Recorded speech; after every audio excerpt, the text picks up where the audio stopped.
إن الحمد لله نحمده ونستعينه ونستغفره ونعوذ بالله من شرور أنفسنا ومن سيئات أعمالنا من يهده الله فلا مضل له ومن يضلل فلا هادي له وأشهد أن لا إله إلا الله وحده لا شريك له وأشهد أن محمدا عبده ورسوله يا أيها الذين آمنوا اتقوا الله حق تقاته ولا تموتن إلا وأنتم مسلمون يا أيها الذين آمنوا اتقوا الله وقولوا قولا سديدا يصلح لكم أعمالكم ويغفر لكم ذنوبكم ومن يطع الله ورسوله فقد فاز فوزا عظيما أما بعد فإن استقى الحديث كتاب الله وخير الهدي هدي محمد صلى الله عليه وآله وسلم وشر الأمور محدثاتها وكل محدثة بدعة وكل بدعة ضلالة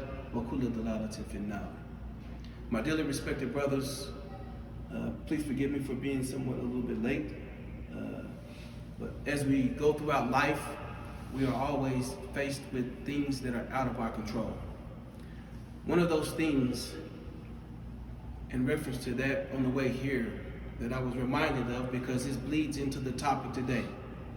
The topic today is that we will discuss very shortly and very briefly about preparing ourselves for those questions that will be asked us in the grave. And if we can look around in today's climate, we can see just as some young people have, some would say, lost their lives. But as you and I both know, and some of us, and even those who don't know, those who have not reached the age of discernment or puberty, so to speak, then there is a special category for those particular people. Babies, those who are not able to make choices on their own, young children. And for us, for you and I though, it's different. Because we will be asked about how we lived our lives. And there will come a time when we will have to give account for everything that we have done on the face of this earth. My dearly respected brothers and sisters in the Deen of Islam, I ask you and I ask myself, what have we sent forth for our afterlife, our akhirah? What have we invested in being able to answer those questions that will be brought to us when we are placed in the grave? Let me go through a sequence here. You see, my dearly respected brothers and sisters in the Deen of Islam, one of the things that we cannot run from is death. It's a promise. Death is something that each and every one of us will have to come in contact with. The question is, how will you fare? You see, when that time comes, when the angel of death comes before you, he's either going to withdraw your soul out of your body easy or in a harsh way. Both are indications of how you're going to fare. Because if you are an evil and a wretched person, this soul departing from the body will not be easy. It'll be very difficult. It will be very hard, nagging, a lot of agony. Some would say that it is because we are clinging to this earth and we don't want to leave it. But the reality of it is that an individual who did not do what is required of him or her in this life, the punishment will start immediately. That person and that soul will immediately start to feel the pains and the punishment of what they have put forward. And we have to be mindful of what we send forward. When this angel is taking the soul, the ruh, out of the body. And if it is a good soul, it will be withdrawn with ease. As the soul is leaving the body, then the eyes will see it. This will be a day when we will see the soul depart from the body, when death comes before us. And if you are a good person, then that soul, when it comes out, it will come out with ease, and it will be wrapped up in a nice smelling cloth, and it will be transported through the different skies. And at each level, the inhabitants on those levels will praise and make dua. Some would give the experience of like when you score good points, when all of the people are clapping. The angels on those different levels, they will be talking about that soul that was good. And that soul, as it is being transported, it will reach the gates of heaven, Jannah. Once it reaches the gates, it will be asked, can this soul enter? And it will either be granted entrance or it will be refused entrance.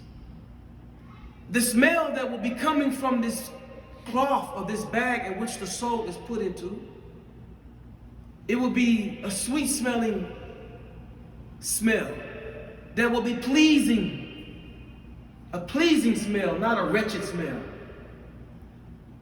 And it will be granted access into Jannah. On the opposite, the soul that is wretched, it will be wrapped up in a bag of fire. And this soul will have been torn out of the body, not withdrawn easily, torn out of the body. For those who have arrived late like myself, we're talking about this occasion, this situation that is going to take place after you meet death. The reality of what we understand as Muslims about death and what we have to look forward to. That wretched soul, it will be wrapped up in this bag of fire. And it will give such an annoying smell. It is a smell that if that smell was present right now, everything on earth would despise it. And as it is transported just like the good soul, it will be being cursed by the inhabitants of the heavens. And the statements will be, oh, that wretched soul, may it be cursed. Because why? Because that soul didn't do or didn't send anything for its akhirah that would benefit it on that day. This particular soul, it won't be granted access into Jannah. It will be denied. And it will be ordered to be slung back down to the earth very harshly. And as it is slung back down into the earth, into the qabr, into the grave, this is what brings us to the question now, or to the point of the topic. Because the good soul will be transported calmly, lightly, with ease. As I mentioned, each step is an indication of its ending. Each step that the soul takes is an indication of its ending, because the good soul will experience good and the bad soul will experience bad. Once you are placed back into the qabr, into the grave, then you have two that will come who will set you up. And we know these two angels by name, Munkar and Nakir. And it says by description, one is black, one is blue. And they will set you and me up, and we will be interrogated about what you sent forth. Because what does Allah subhanahu wa ta'ala say? A'udhu billahi minash shaitanir rajim. Bismillahir rahmanir rahim. He says, Ya ayyuha alladhina amanu taqullaha wal tanzur nafsum ma qaddamat lighad. Wattaqullah. Inna Allaha khabirun bima ta'malun. We have to be mindful of what we send forth, because we will be questioned about it. وَلَا تَكُونُوا كَالَّذِينَ نَسُوا اللَّهَ فَأَنْسَاهُمْ أَنفُسَهُمْ أُولَٰئِكَ هُمُ الْفَاسِقُونَ. Be not like the one who forgot Allah subhanahu wa ta'ala, by which when we forget Allah, we forget to do righteous acts. We forget to give Allah subhanahu wa ta'ala his due right.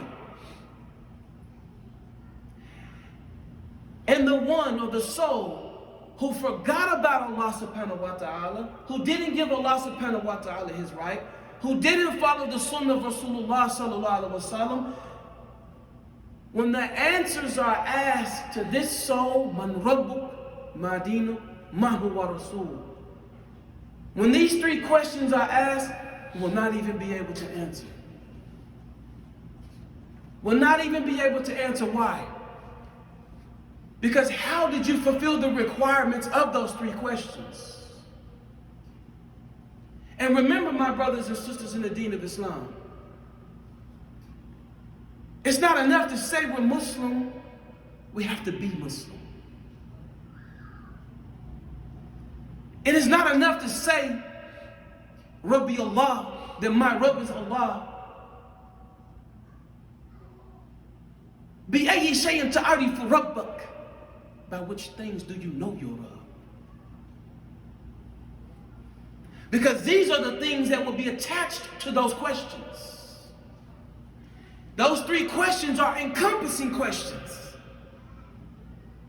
But as I mentioned, بِأَيِّ شَيْءٍ تَعْرِفُ رَبَّكَ. By which things do you know Allah? It's not enough to just say, I know Allah. How do you know Him?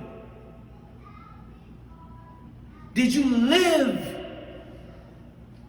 as if you knew Allah? Or did you live as if you forgot Allah? My brothers and sisters, you cannot speed up time and you can't withhold it. When it's our time, it's our time. And when that day comes, when we are asked those questions, we have to ask ourselves now, what are we doing to invest in fulfilling the rights of those questions? Because tomorrow is not promised. These young children who just got massacred, it's all over the news. The next day was not promised to them. What if it was you? What if it was your children?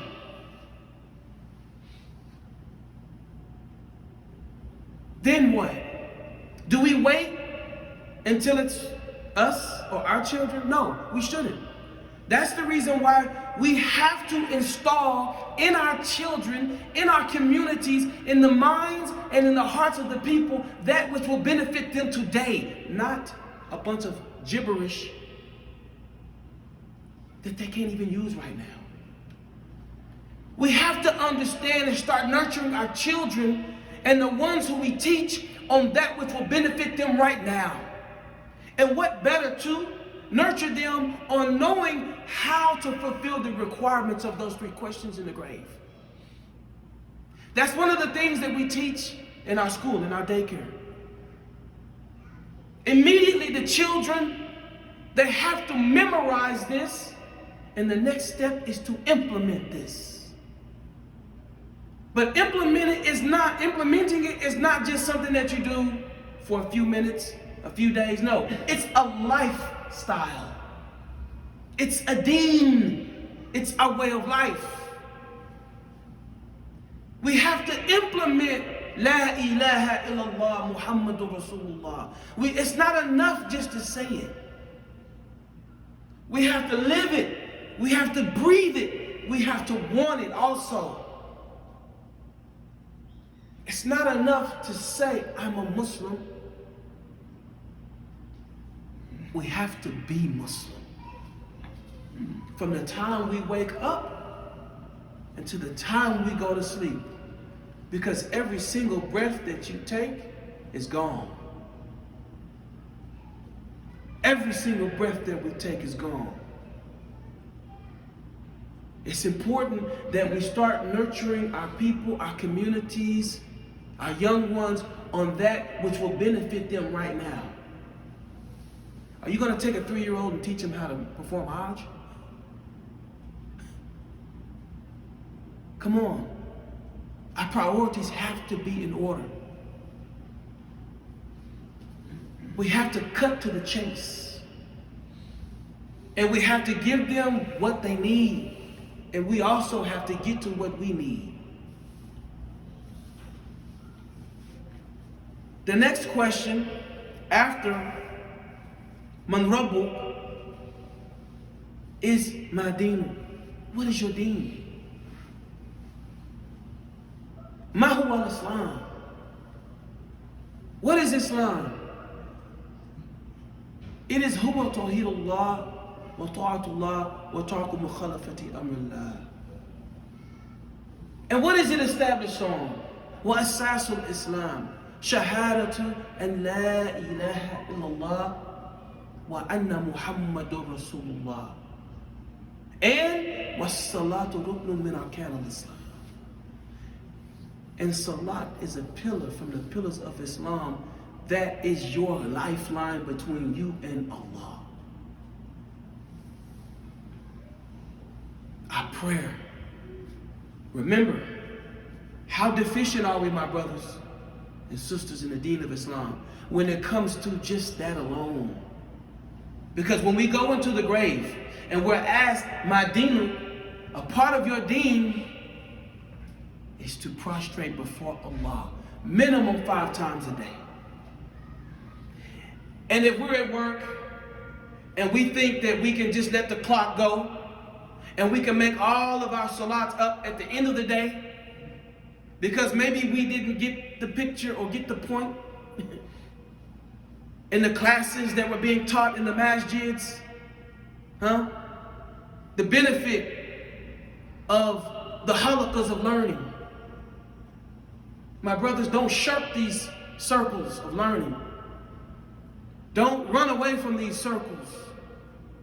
Run to them, embrace them, and encourage others to be a part of them.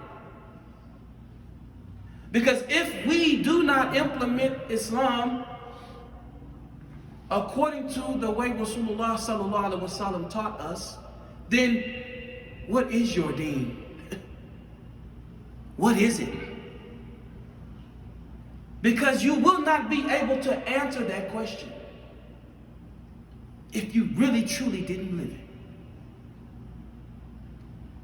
This isn't some test that we could cheat on.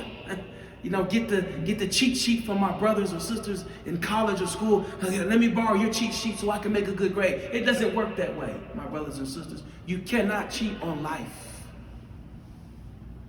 And Allah reminds us of that every single day when we say, Maliki Yawmiddin. Because He is the owner of that day, and He owns judgment.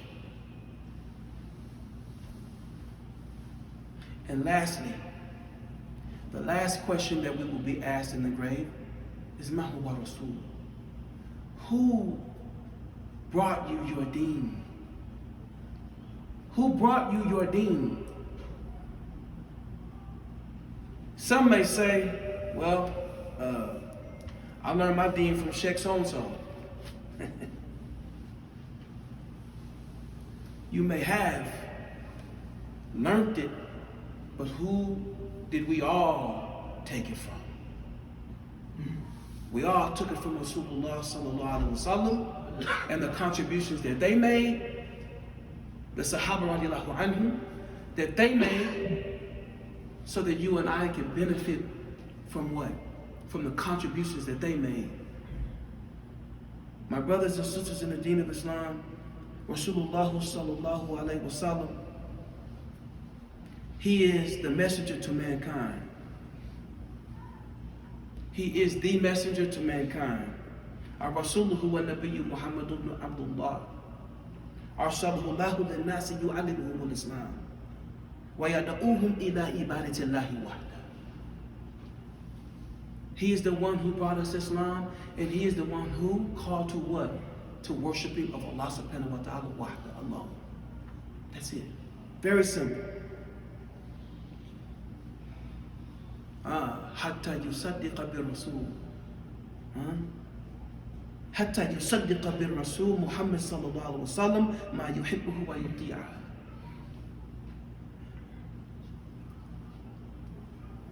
Only and unless until you believe in Muhammad sallallahu alaihi wasallam and you love him and you obey him,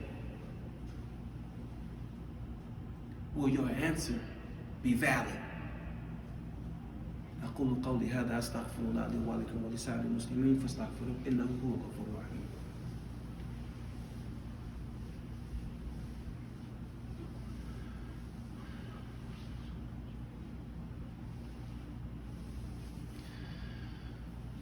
الحمد لله رب العالمين وبه نستعين على أمور الدين والدين وصلى الله وسلم على محمد صلى الله عليه وسلم ختم النبيين وآله وصحبه وأجمعين لا حول ولا قوة إلا بالله العلي العظيم.